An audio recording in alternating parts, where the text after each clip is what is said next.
उपदेश गीता में दिया अर्जुन के लगी क्या? मानो तो गंगा है, नहीं मानो तो जिसको समझ में आना था समझ में आ गई, पर धुंधली एक ऐसी थी जिसको समझ में नहीं आए। आत्मदेव दुखी हुआ, आंखों में आंसू आए, हे भगवान ये मेरा मन बड़ा विचलित हो रहा है, हे परमात्मा तूने मुझे संतान नहीं दी। देखो आज एक ऐसी सोच हो गई उसकी कि मन इस शरीर को लिया, जंगल में चला गया कि मैं आज इस शरीर को खो दूंगा, मृत्यु को प्राप्त हो जाऊंगा, मर जाऊंगा। अच्छा किसके लिए हो रहा है ऐसा? केवल संतान के लिए। तो जरूरी है संतान के लिए।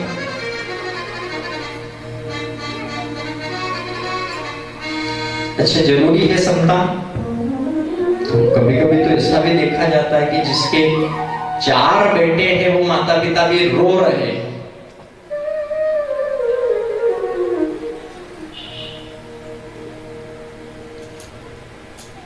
एक मां पिता 4 बेटे, पति मृत्यु को प्राप्त हो गए, मां अकेली है, चारों छोटे छोटे हैं, बहुत अच्छे रहते, चारों भाई एक थाली में खाना खाते, बहुत प्रेम है, आंखों में करुणा है, हृदय में बड़ा वरुण भाव है, सब प्रकार से परमात्मा की चरण शरण में रहते और बड़ा अच्छी भावना है। चारों भाई एक दूसरे के प्रति बहुत अच्छी भावना रखते, पर कभी माँ के लिए ऐसा शब्द आ जाता तो ध्यान देना, अब एक छोटा भाई बड़े भाई से लड़ता झगड़ता है। काय के लिए? पैसे के लिए नहीं लड़ता है, काय के लिए? कि ये माँ मेरी है। क्या बोलता है? कि माँ दादा या माँ हमारी है। फिर बड़ा कहता है नहीं छोटे तेरी नहीं है, क्या माँ तो हमारी है। झगड़े, लोग इकट्ठे हो गए, कहा क्यों रे भाई चारों क्यों लड़ रहे हो? तो छोटे के आंखों में आंसू कह रहा है कि देखो न बासा, तो दादो मान ही नहीं रही हो, ये कह रहे हो कि वह माँ हमारी है, जबकि वह माँ तो हमारी है। लोगों ने सोची बारे भगवान क्या इसकी माँ ने इसको ज्ञान दिया है, चारों की आंखों में आंसू है, किसके लिए लड़ रहे हैं? कि माँ मेरी है, मेरी है, मेरी है। 20 साल और निकले, उसी चौराहे पे फिर चारों लड़े, फिर लोग इकट्ठे हुए, क्यों रे 20 साल पहले यही चौराहे पे लड़े, फिर क्यों लड़ रहे हो? तो दादा कह रहा है कि देखो बासा, ये छोटो माने नहीं रही हो, काय के लिए? माँ के लिए। अब माँ को क्या हुआ? यो कीरो के माँ थारी है थारे घर लीधा, और मु कीरो के माँ थारी है थारे घर लीधा। अब मारी को नहीं, लाड़ी कौन है? तो माँ कोई नहीं।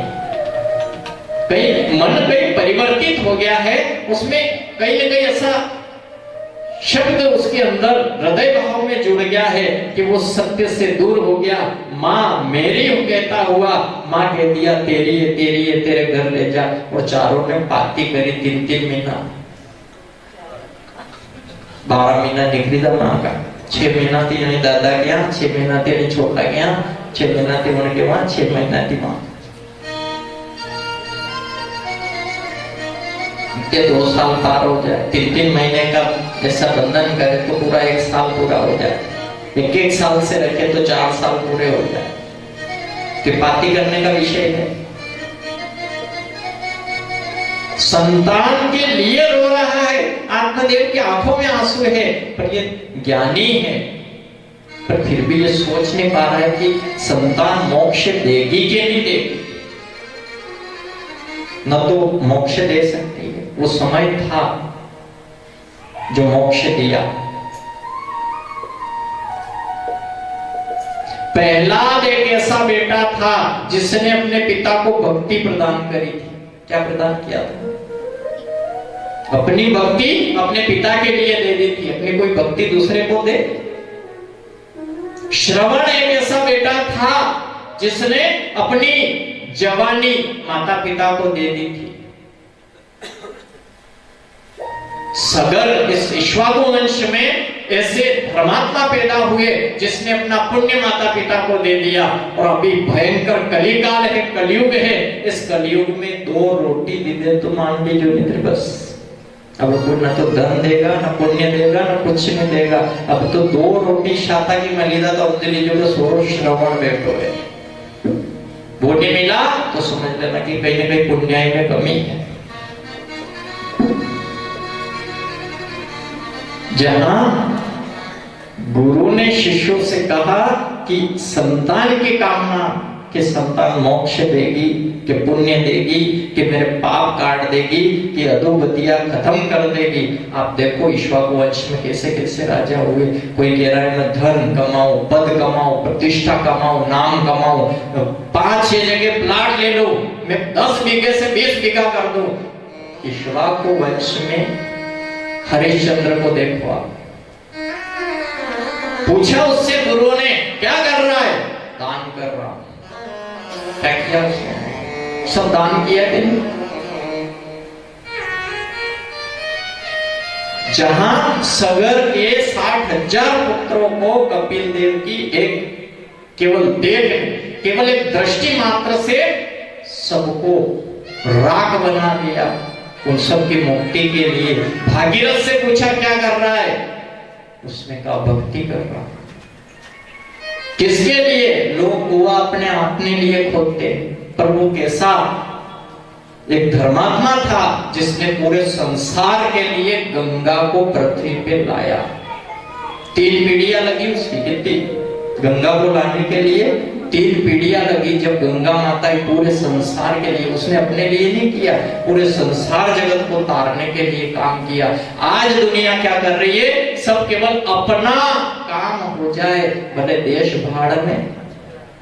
कोई देश के लिए करता है, कोई गांव नगरी के लिए भी कोई करता है। ये मंदिर आप बना रहे हो तो ये आप अपने लिए थोड़ी कर रहे हैं, ये परोपकार का काम है, ये सबके लिए, आने वाले समय के लिए। पर आप अपने अपने काम में जब लगते हो तो वो अपनापन हो जाता है। और जो सामूहिक रूप का कार्य होता है वो फिर किसी अपना नहीं लेता है।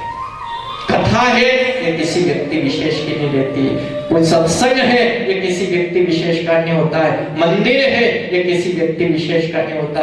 कोई कहते हैं साहब के मंदिर के लिए, मंदिर तो मेरा है, मंदिर किसी का ही नहीं। क्योंकि मन मंदिर में आके शांत होता है, और जिसके शरीर के अंदर ये मन बैठा है, मंदिर वो कहते मन की मेरा है।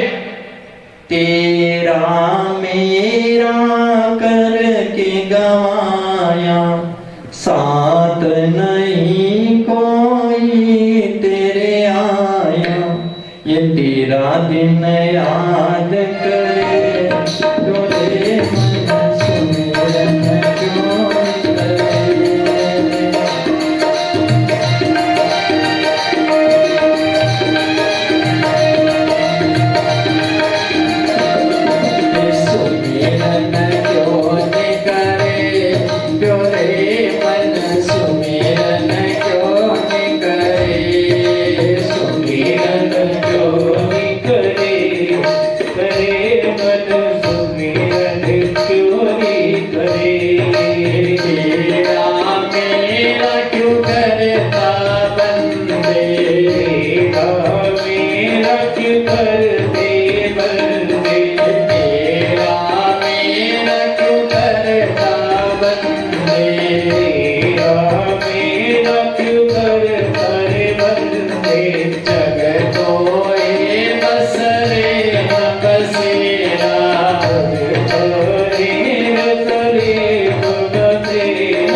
मन है कि माना नहीं, मुझे संतान चाहिए, पुत्र होगा तो मैं सुखी हो जाऊंगा, संतान हो जाएगी तो मेरा कल्याण हो जाएगा। देखो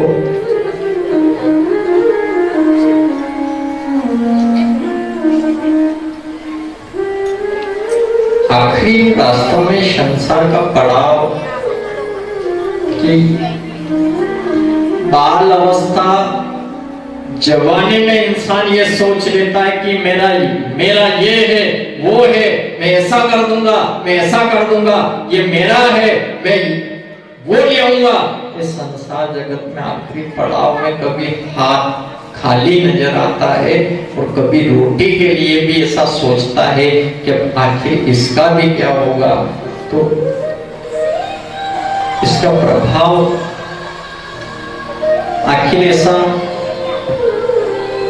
ये बड़ी आखिर कभी आपने सोचा नहीं कि आखिर भगवान ने क्या बनाया है कि प्रारंभ क्या रहता है, बीच में क्या होता है, फिर जवानी में क्या रहता है, बुढ़ापे में क्या रहता है, और बुढ़ापे के आखिरी समय का जो पड़ाव चलता है।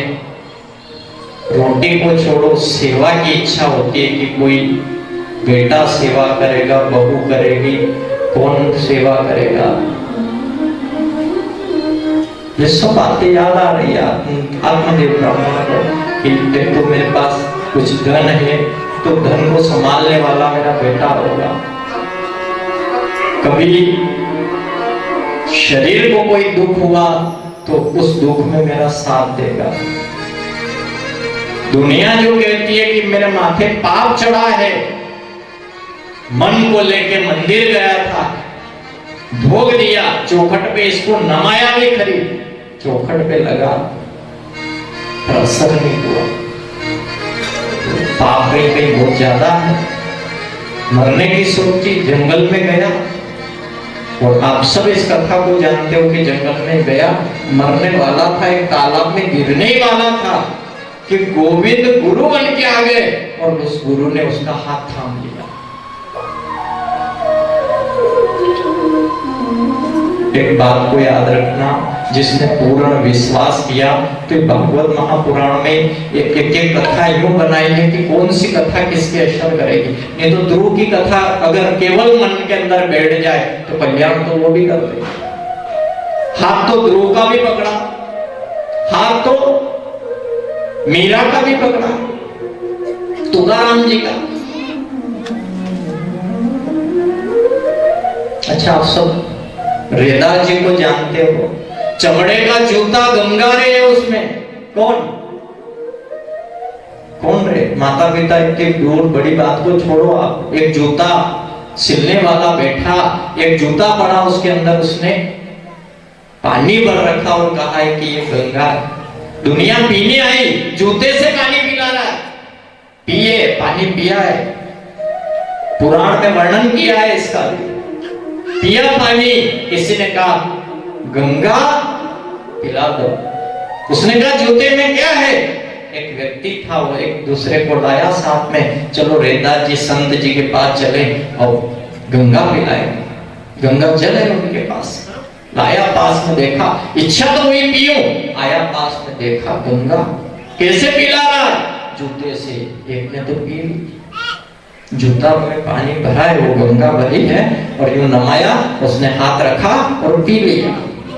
साथ में लाया था, इच्छा करके आया था मैं भी गंगा पीऊं, गंगा का जल पान कर लूंगा, मेरे अंदर जो पाप है वो पाप क्षय हो जाएंगे, भस्म हो जाएंगे। गया, देखा जूते का, ये जूते का पानी पीऊं। तो आया, उसने कहा पी ले, मैंने पी लिया, तू भी पी ले। तो उसने भी हाथ यूं रखा, बहुत ध्यान देना, उसने हाथ ऐसे रखा और यूं रख के जैसे जूते से डाला तो यूं हाथ रखा था, उसने हाथ ऐसा कर लिया। कैसा कर लिया? ट्रैक्टर की पेट्रोल देना, ट्राली थोड़ी यूं नमे, पानी तो अंदर तो नहीं गया, और नीचे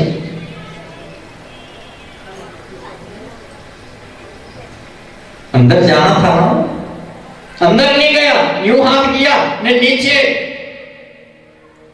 पुराण का शब्द लिखा है, यूं हाथ किया ने जो बूंद नीचे गिरी, बूंद गिरती सोना बन गई। क्या बना? उसने ऐसा गंदा पानी पीऊं जूते का? हाथ करता हुआ और जैसे वो गंगा जल नीचे गिरा तो गंगा जल का जहां जहां जो बूंद जो धार गिरी वहां पे सोना निकल आया। सोना बना, रोया, गिड़गिड़ाने लगा। जिस मिट्टी में ये जल गिरा सोना बन गई। अगर ये शरीर मिट्टी का है, काय का है? बोलो ना, काय का है? कंचन जैसी काया पाए। ये मिट्टी का शरीर है। अगर इस शरीर के अंदर, इस काया के अंदर अगर ये गंगा की बूंद चली जाती, मिट्टी को इसने सोना बना दिया तो मेरी काया को ये कंचन बना देता। क्या बना देता? शिमा पुराण की भी कथा सुनते हो, उसमें मोहिनी अवतार का आया है। इसमें भी जो कलश निकला, अमृत और मोहिनी अवतार धारण किया, शिमा पुराण में और आगे इसमें कथा लिखी है जो इसमें नहीं लिखी कि शिव जी मोहिनी के पीछे दौड़े, बेल खलित हुआ, बूंद गिरी। उसमें हनुमान जी का जो आपने कथा सुनी होगी, हनुमान जी का अवतार कैसे हुआ?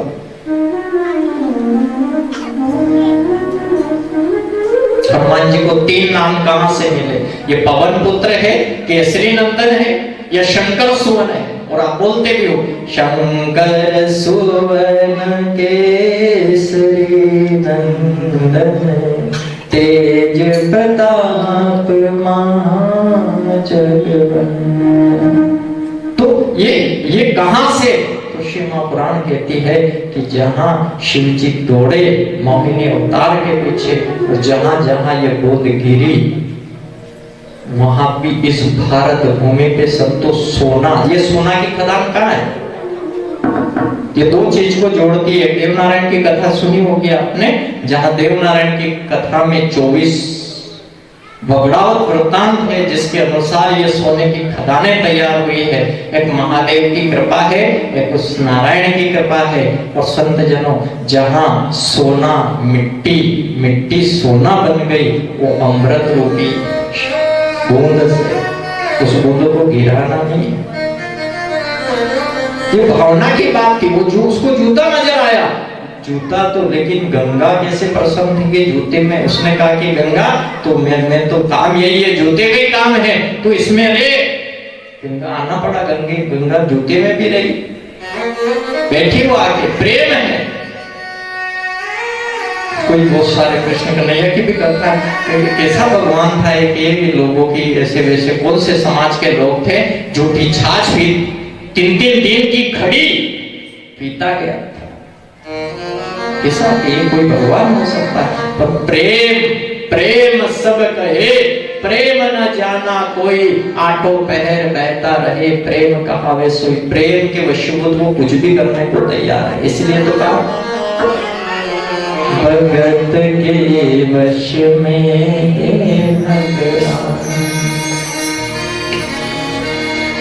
भगत बिना यहाँ कुछ भी नहीं है, भगत है उसकी भगत की सब उसके वश में तो।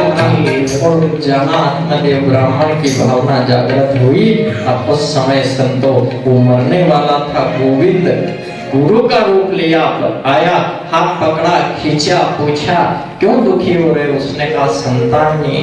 तो कर्म रेखा देख के कह दिया 7 जन्म तक तेरे संतान नहीं है।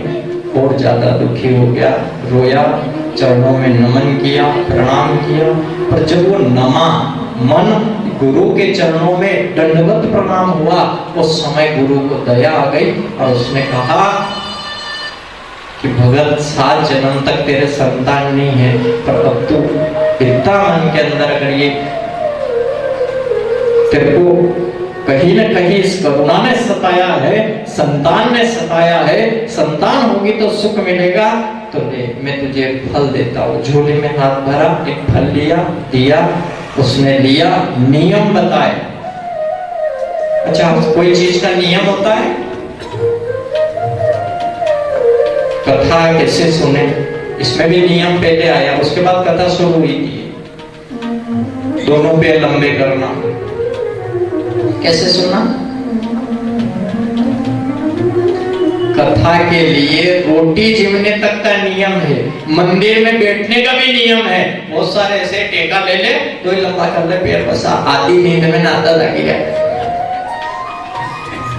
भगवान की नाम मशाला में जाओ और यहाँ इन्हें बैठो, वहां जा तो के यहाँ क्या क्या करे, क्या ऐसे लोगों का बैठना भी याद नहीं है। हम कहाँ बैठे अगर ये पता नहीं है तो जीना जीना नहीं, इससे तो मरना ही पड़ेगा।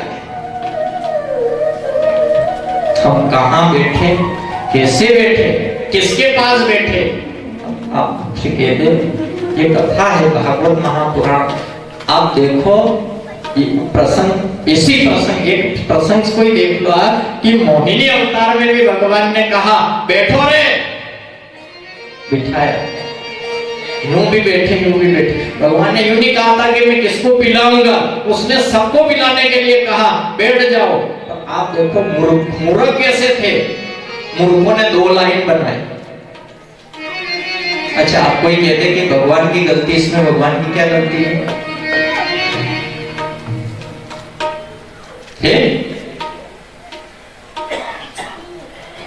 भगवान ने उनसे बैठने को कहा तो देवता तो बैठ ही गए थे, पर देवतियों ने अपनी अलग लाइन बनाई। क्यों नहीं तो ऐसा वैसा लोग कहना देवा आपने स्पेशल लाइन में आएगा क्या पी में जो तुमने मदिरा आरोपी निकली थी, अंदर से ही निकली थी, लीगली ने दौड़े ये कौन ले, उसने कहा हम ले, बली के थे, दौड़े और ले ली और ली और पी ली तो नशाया, नशाया तो भान कुछ नहीं रहा और उस मोहिनी के स्वरूप में बदल हो गया। और बैठे, भगवान ने कहा बैठो, बिठाया तो इनके पागलों ने और डबल लाइन बना ली। भगवान ने अमृत पिलाया। तो आप सब जानते हो अगर नहीं पिलाते तो सूर्य और चंद्रमा के बीच में एक और आके बैठा था, जानते हो आप? अच्छा, आप नाम बताओ कौन बैठे थे?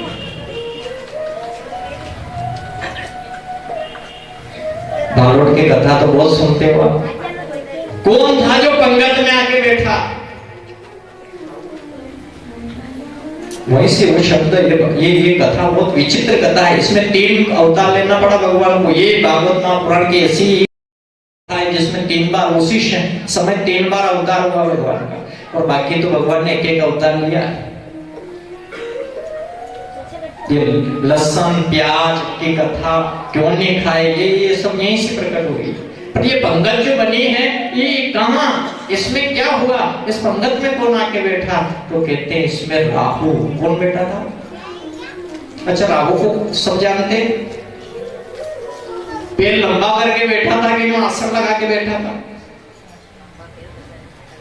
देवता की लाइन में देवता उन्हें बैठना पड़े, ठीक है। पागला की लाइन में तो पहले आधा होता, आधा जैसे तैसे पढ़ लो, जुगाड़े हो सो तो स्टार्ट करो गाड़ी जो ठेठ हरिद्वार पूछा लो, बैठा, आसन लगाया देवता की लाइन में, यहाँ सूर्य यहाँ चंद्रमा बीच में बैठा और अमृत पिया, वास्तव पिया। अच्छी लाइन में बैठा था तो अमृत मिला उसको। भले इस कथा में आगे कहा सूर्य चंद्रमा ने इशारा किया, भगवान ने बड़ी डिपार्टमेंट ये तो कही है पी अच्छी जगह बैठा है, पिया उसने। भले चक्र चला कट गया, 1 का 2 भी। राहु था जयपुर के, 2 और प्रकट हो गया। गुरु लग जाए राशि में कोई समस्या नहीं है, पर राहु केतु लग जाए तो भनभनाट उड़ जाए। क्या उड़े? बोलो, कौन तुम्हारी राशि में कौन आके बैठा? उसने कहा राहु केतु। 18 महीना बिना सर का एक सारी गाली। क्या करेगा? घर में 1 का 2 कर देगा, काम खराब कर देगा, बिगाड़ा करेगा, क्रोध उठ जाएगा, बने बनाए काम बिगाड़ देगा। इसको भी आशीर्वाद मिला। आप सब जानते हो ये देवता बन गया, बना है तो बैठने का कितना बड़ा फल है। तो इसीलिए आपसे कहते हैं कि बैठक ऐसी बैठो, बैठक कैसी बैठे। उन्होंने कहा बैठने के लिए डेयरी, अपने घर का दरवाजा है, डेयरी की बैठक नहीं होती। वो सारे शाम सवेरे के समय डेयरी पे आके बैठ जाए तो पाप लगता है घर के अंदर। संध्या काल के समय जो डेयरी पे बैठता है, घर के अंदर से जो एक लग्न रूपी लक्ष्मी का आवरण होता है वो चला जाता है। ऐसा ज्योतिष शास्त्र में वर्णन किया है। ज्योतिष शास्त्र जो है जिनका लग्न है, इसमें अपन कहाँ बैठे, कैसे बैठे, अपने को बैठना याद नहीं, अपना पैर भोजन करे तब आसन कैसा हो, जहां कथा सुने वहां आसन कैसा हो, मंदिर पर आसन कैसा हो। जीवन में मृत्यु होती है वो आसन आप देख लें, सोने का आसन देख लें। ये सब तरफ आसन लगते हैं, बहुत सारे वो सूर्य नारायण भगवान की वो करते हैं ना योगासन, तो वो भी एक आसन है। उसमें हाथ कैसा रहना चाहिए, पैर कैसे रहने चाहिए, या अपने कमर कैसी रहनी चाहिए, सब प्रकार से वो आसन अलग अलग होता है। तो हर एक आसन के लिए बदलाव है। यहाँ आत्मदेव ब्राह्मण देवता लेटे हैं, आसन कैसा रहा है, चरणों में प्रणाम, फल दिया लिया, पत्नी से आके नियम बताया तो कैसे आसन से बैठेगी, कैसे संध्या उपासना करना है, नियम क्या क्या रखना है, सब नियम बताया उसने, नियम बताया और फल उसने ले लिया। तब चिंता में आ गई, वो टेंशन में आ गई कि इतना समय हो गया, कई साल बीत गए, छोरा छोरी कुछ हुआ नहीं है और इतना कुछ इनने पुण्य दान कर दिया, मेरा तो कोई मन था नहीं और अब फल लेके आए हैं तो क्या संतान होगी। और एकाएक हो गई तो पड़ोसी के वहां गई, बहन से पूछा क्यों, भाभी साहब बहना बताओगे क्या छोरा छोरी है तुम्हारे, तो क्या धोखा प्रकट हुआ। उसने कहा बहुत पीड़ा होती है, बहुत दुख आता है, भोजन कम हो जाता है, शरीर की शक्ति क्षीण हो जाती है। और एक बात बताया कि ये तो अहोभाग्य है, ऐसे समय में हर माँ, भले वो बेटी हो जो कोई भी हो, उसके लिए कहती है कि छोरी का नया जन्म हुआ, क्या बोलते हैं इसमें कि नया मनुष्य जन्म प्राप्त हुआ।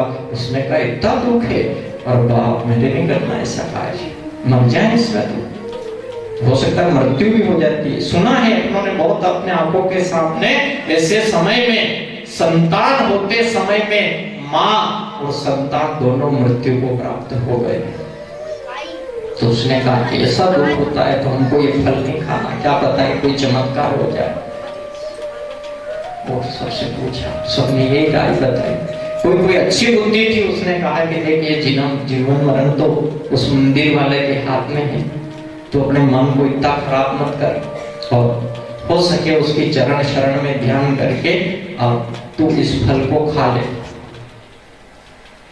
सब गलत बुद्धि के लोग नहीं है संसार में, गांव है नगरी है, कहते सबका मन खराब नहीं, अच्छे लोग भी है जो अच्छा ज्ञान दे सकते हैं, सबका मन खराब नहीं हुआ है। आज भी सती नारी जगत में है और सब लग्न में भक्ति स्वरूप एक व्यक्ति इस पूरी नगरी में बैठा है। आपकी एक आलोक नगरी है तो इस नगरी में भी कोई एक ऐसा स्तंभ है जो अपनी इस नगरी में कार्य कर रहा है, सुचारू रूप से इसकी व्यवस्था को संभाल के रखा है। अगर नगरी में वो बैठा है, मशान में तो आप सब जानते हो, मशान में तो वो बैठता ही,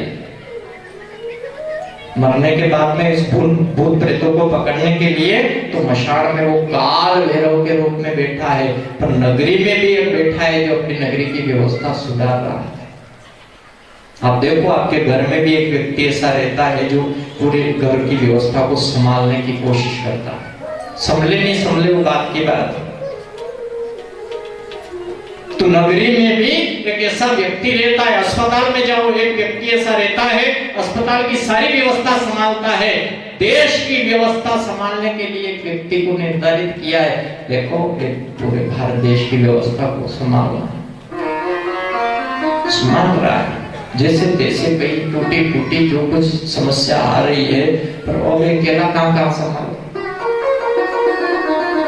पिता है, घर में 8-10 सदस्य संभाल रहा है, पर एक सदस्य आउट जा रहा है, क्या करे, वो दुखी हो रहा है। तो ऐसे ही नगरी की व्यवस्था के लिए एक शक्ति काम करती है उस नगरी। तो अपने गांव की भी नगरी में एक शक्ति है जो काम कर रही है। अब अपने को ये परख आपको करना है कि वो कौन सी दिव्यमय शक्ति है जो इस नगरी में उस तत्व के लिए काम करती है। धुंधली है वो, तो उसको क्या देखे, वो ऐसी विकार हो रही है। और तो झूठ मूठ का प्रपंच किया। समझाने वाले अच्छे लोगों ने ये कहा भी सही, बेटी एक जीवन कितना निकला, कितना पुण्यदान किया, आत्मदेव गुरु है और बहुत ज्ञानी है और कई फल मिला है, तो इसको ग्रहण कर ले। नहीं किया और कथा अब जानते हो, उसकी बेर नहीं, उसकी बेर ने कुछ पट्टी पढ़ाई उसको, एक काम कर, मैं गर्भवती हूँ, ये फल तू गाय को खिला दे, जो उसका पता भी लग जाएगा। और मेरा पुत्र, तो एक काम करना, मेरे तो 2-3 संतान है, तो मेरा एक और पुत्र पुत्री जो भी होगा वो मैं तुझे दे दूं, तू थोड़ा धन दे देना। तो धन के बदले में धर्म बेच दिया। कोई माँ अपनी संतान को दे, धर्म चला जाए उस माँ का, फिर भी हुआ है ऐसा। भागवत महापुराण की कथा कहती है, संतो इस धुंधली की बहन ने देखो समय बीता और जहां धुंधली थी वो धुंधली झूठ मूठ का प्रपंच रचाए, पेड़ के यहाँ पे कपड़े बांधे और लोगों को जतन ऐसा किया कि गर्भवती हो। धीरे धीरे जो समय बढ़ा वो अपने प्रपंच को बढ़ाती रही। समय आ गया कि 1 महीना बाकी है, पतिदेव आत्मदेव से कहा जाओ तुम जंगल में जाओ, भक्ति करना, भगवान ने फल दिया है, ये अच्छा हो जाए बस। उसको तो बाबरे को वहां भेज दिया। उस वो समय निकला 5-15 दिन 20 दिन, और एक दिन रात में उसकी बहन को बुलाया, उसके छोरा हुआ था उसको मंगवा लिया रातों रात। सुबह पहले पूरे गांव में ढोल बजवा दिया, धुंधली के लड़का हुआ। लोगों को भी बड़ी भावना उत्सुकता हुई थी, चलो देखो समय आ ही गया था, अब रात में हो सकता है छोरा हुआ होगा। पूरे नगरी के लोग इकट्ठे हुए, कहा जाओ संत जी को बुलाओ। तो आत्मदेव तो जंगल में थे, भगवान का ध्यान कर रहे थे, आए, बड़े प्रसन्न हुए, ढोल बजे और कहीं पे आनंद के साथ में मिठाइयां बांटी, कुछ दान किया, गुरु को बुलाया, नामकरण करो। धुंधली ने कहा मेरा नाम धुंधली है, तो मेरा बेटे का नाम पर्यंत मेरे भाव में आना चाहिए। धुंधुकारी उसने कहा। 1 महीना और निकला और जो फल गाय को खिलाया था उससे भी एक संतान हुई। सब जानते हो पूरे पुरुष जैसा मानव। ये गौ माता की महिमा बहुत बड़ी है। गो भागवत जी भी आपने सुनी हो, और गो भागवत जी में गो माता की महिमा इतनी दी है संतों कि जिसकी किसी प्रकार से न एक दिवस 7 दिवस में भी जिस शब्द का प्रतिपादन नहीं होता हो, उस गो माता का स्वरूप आज मानव प्रकट हो गया। अच्छा, मानव गो माता की पूजा क्यों करे? इस कथा का आध्यात्म स्वरूप जो है, खाली ऊपरी कथा नहीं, ये गाय ने छोड़ा दिया था, गाय जैसे काम थे, गोकर्ण बना, और ये कथा पूरी नहीं। आप सोचो ये गौ माता कौन सी गौ माता है? ये पहले प्रकट हुई वो गौ माता जो ब्रह्मा के मुख से, उस फैल से, उस बूंद से प्रकट हुई थी, और उस कामधेनु गाय से एक संतान प्रकट हुई जिसको मानव कहा। वो मानव आज भी कहता है भारत माता की और गौ माता की। उसको भी क्या कहा? उसको भी माँ कहा है। और उस माँ के गर्भ से आज ये कौन प्रकट हुआ? गोकर्ण जी महाराज जैसा धर्मात्मा जो अच्छी जगह बैठता। ये बैठक का असर याद रखना, धुंधुकारी सब जानते हो, छोटी अवस्था में गलत जगह बैठता था, ऐसे बच्चों के साथ में रहा, उसकी बुद्धि कुबुद्धि हो गई। गोकर्ण जी महाराज शास्त्र में बैठते, मंदिर में बैठते, सत्संग में बैठते, गुरुजनों के चरणों में बैठते, अच्छे लोगों के पास में बैठने से उनके अंदर ज्ञान प्रकट हो गया। क्या प्रकट हो रहा? ज्ञान। कोई आप ये मत सोचना कि ज्ञान कोई ऐसी किताब ले ले पर और इसमें से पर पढ़ते रहेंगे। ये ज्ञान, हाँ ये जरूर होगा कि इससे आप प्रश्न का उत्तर याद करोगे और परीक्षा देने जाओगे, पर कभी कभी ऐसा भी होता है परीक्षा देते वक्त भूल जाते हैं। क्या होता है? अरे मैं तुम्हारी याद तो थो पर घबराई। क्या कोई कहता है मैं तो घबरा गया, याद तो था, वो सोचा, याद आया ही नहीं। ये क्यों हुआ ये जान रहे हो?